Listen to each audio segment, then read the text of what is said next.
కానీ వారు కూడా మామూలుగా ఎక్కడ కనపడినప్పుడు అందరినీ బాగానే పలకరిస్తారు, చంద్రబాబు నాయుడు గారిని పలకరిస్తారు, మమ్మల్ని పలకరిస్తారు, వ్యక్తిగత గౌరవాలు ఉంటాయి. కానీ ఆ ట్విట్టర్ ఎవరు హ్యాండిల్ చేశారు కానీ అది కానీ అసలు ఆయన మీద ఒక ద్వేషం రావడానికి కారణమే ట్విట్టర్. ఆ ట్విట్టర్ని మరి ఆయన చూసే ఎవరు ఇస్తేనే జగన్ గారి దృష్టిలో బాగుంటుందని అనిపించి ఒకటి ఆయన పెట్టారు. ట్విట్టర్ చావుకు వచ్చింది కదా. ఆయన వాడిన పదజాలం దయచేసి ఆలోచించుకోవాలి. నా మీద వయసులో పెద్ద ఆయన కూడా చాలా తప్పు చేశారు. అలా చేయకూడదండి.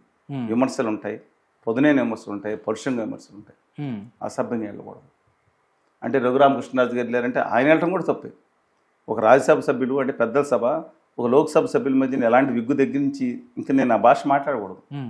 అది పర్వాలేదు, ఇంకా దారుణంగా ఎక్కడి దాకా వెళ్ళిపోయిందండి. ఒకళ్ళ మీద ఒకళ్ళు మంచిది కాదు. అందువల్ల విజయసాయిరెడ్డి గారి కాదు, ఇంకా లిస్టులో చాలామంది ఉండొచ్చు, పెద్దిరెడ్డి గారు ఉండొచ్చు,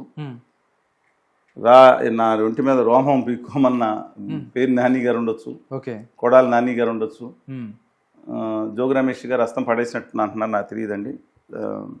రోజా గారు ఉండొచ్చు, ఇంకో ఎవరిని ఉండొచ్చు, అది నాకు తెలియదు. బట్ వన్ థింగ్ అండి, చట్టాన్ని మీరు కాపాడండి, చట్టం మిమ్మల్ని కాపాడుతుంది. ధర్మాన్ని మీరు కాపాడండి, ధర్మో ధర్మరక్ష అది మిమ్మల్ని కాపాడుతుంది. దుర్వినియోగం చేయటాన్ని మాత్రం చూడొద్దు.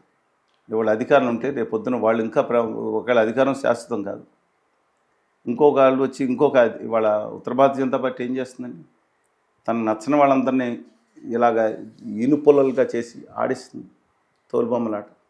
దాని మీద ఆంధ్రప్రదేశ్ హక్కులకు తాకట్టు పెట్టేటట్టు మాత్రం వ్యవహరిస్తున్నారు వీళ్ళందరూ చాలామంది. ఇది మంచిది కాదని భావిస్తున్నాను.